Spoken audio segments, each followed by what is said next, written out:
Hello friend, आज का topic आपके लिए बहुत इंटरेस्टिंग होने वाला है क्योंकि आज का टॉपिक मैं आपके लिए एक स्टोरी लेकर आया हूँ। इस स्टोरी के माध्यम से आपको ये पता चल जाएगा कि एक 14 साल का लड़का कैसे गुलाम से राजा बन सकता है।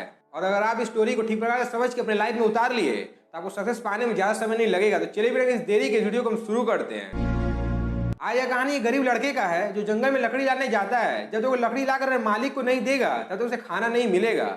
पर एक दिन जब वो लकड़ी लाने जाता है और लकड़ी लेकर वो वापस आ रहा होता है तो देख रहा है बहुत सारे डाकू मिलकर एक व्यापारी को लूट रहे हैं, उनसे पैसा छीन रहे हैं। ये सब देखकर 14 साल का लड़का बहुत ही गुस्सा हो जाता है। उसके दिमाग में कुछ चलता नहीं है। वो डाकू के ऊपर हमला बोल देता है और उन लोगों को मार के भगा देता है। ये सब एक ऋषि मुनि देख रहे होते हैं। जब वो लड़का डाकू को मार के भगा देता है और व्यापारी का सब पैसा उन्हें लौटा देता है, ये ऋषि मुनि आकर उसे कहते हैं, तुम कौन हो, तुम्हारा नाम क्या है? तो लड़का कहता है, मेरा नाम चंद्रगुप्त है और मैं यहाँ पर लकड़ी लेने के लिए आया था। अगर मैं लकड़ी लेकर नहीं जाऊंगा तो मेरा मालिक मुझे खाना नहीं देगा। ये सुनकर ऋषि मुनि का दिमाग हिल जाता है। ऋषि मुनि बस इतना ही कहते हैं, तुम क्या गुलाम हो? तो लड़का कहता है, हाँ मैं अपने मालिक के पास में गुलाम हूँ। जब तक मैं लकड़ी लेकर नहीं जाऊंगा तब तक मेरा मालिक मुझे खाना नहीं देगा। और मेरे मालिक के पास में बहुत बच्चे गुलाम हैं। वो बहुत सारे बच्चे का व्यापार भी करता है और बड़े बड़े व्यापारी के पास हम जैसे लड़के को बेच देता है। ये सुनने का ऋषि मुनि के दिमाग में कुछ चलता नहीं। वो लड़के के संग में चले जाते हैं। ऋषि मुनि चंद्रगुप्त के मालिक से कहता है, मुझे इसके अंदर में जो दिखाई दे रहा है वो आप देख नहीं पा रहे हैं। मैं आपसे कृपा करके कहता हूँ, ये लड़के को मुझे सौंप दीजिए, मैं इसे लेकर जाऊंगा क्योंकि कल का ये सम्राट बनेगा और इस पूरे भारतवर्ष में इसे कोई हरा नहीं पाएगा। इतना सुनने के बाद चंद्रगुप्त का मालिक हंसने लगता है। वो कहता है, आपको अगर चंद्रगुप्त को लेकर जाना है तो पैसा देकर लेकर जाना पड़ेगा, फ्री में यहाँ से कोई कुछ लेकर जा नहीं सकता है। ये सुनने का ऋषि मुनि बहुत टेंशन में आ जाते हैं। उनके दिमाग में कुछ चलता नहीं है। वो बस इतना ही कहते हैं, मुझे इस लड़के के अंदर में बहुत कुछ दिखाई दे रहा है। तो उसका मालिक कहता है, आपको क्या दिखाई दे रहा है? ये इतना कमजोर सा लड़का है, आपको क्या लगता है ये लड़का कल जाकर सम्राट बन पाएगा? मुझे ऐसा नहीं लगता है। ये सुनने का ऋषि मुनि बस इतना ही कहते हैं, मैं जो देख पा रहा हूँ ये आप देख नहीं पा रहे हैं। अगर आपको मेरे बात पर विश्वास नहीं है तो आपके पास में जितने भी लोग हैं किसी एक इंसान के साथ में चंद्रगुप्त को लड़ा के देख लीजिए। अगर चंद्रगुप्त हार गया तो मैं यहाँ से चुपचाप चला जाऊंगा, एक शब्द नहीं कहूंगा। और अगर चंद्रगुप्त जीत गया तो मैं इसे अपने साथ लेकर जाऊंगा, आप पैसा नहीं मांगिएगा।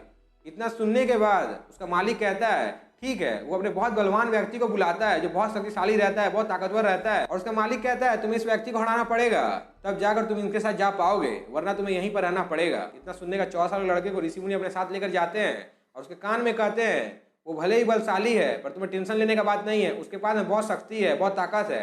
मैं तुम्हें बस इतना ही कहना चाहता हूँ, यहाँ पर तुम्हें दिमाग लगाना है और उसे पछाड़ देना है। ये कहने का दोनों में लड़ाई स्टार्ट होती है और वो बलवान व्यक्ति 14 साल के लड़के को उठा के पटक देता है। और जब दूसरा मौका मिलता है तो चंद्रगुप्त वहाँ से भाग जाता है। सब लोगों को वहाँ पर यही लगता है ये हार मान चुका है, इसीलिए यहाँ से भाग रहा है।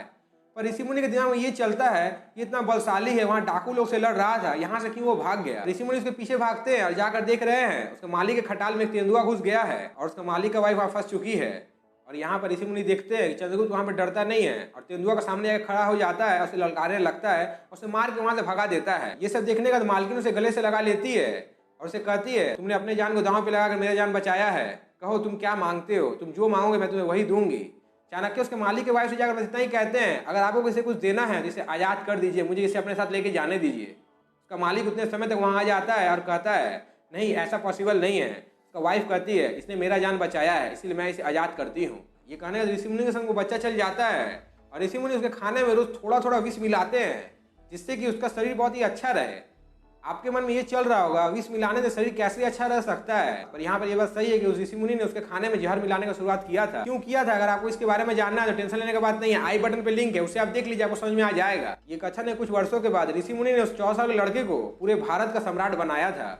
वो सम्राट का नाम था चंद्रगुप्त मौर्य। आपके मन में ये चल रहा होगा ऋषि मुनि कौन था? चलिए वो भी मैं आपको क्लियर कर देता हूँ। वो आचार्य चाणक्य थे जो आज से 2500 साल पहले सही में ऐसा काम किए थे। उन्होंने एक गुलाम को भारत का सम्राट बनाया था और ये 100% राइट स्टोरी है। मैं आपको ये बना के नहीं कह रहा हूँ, ये रियलिटी है।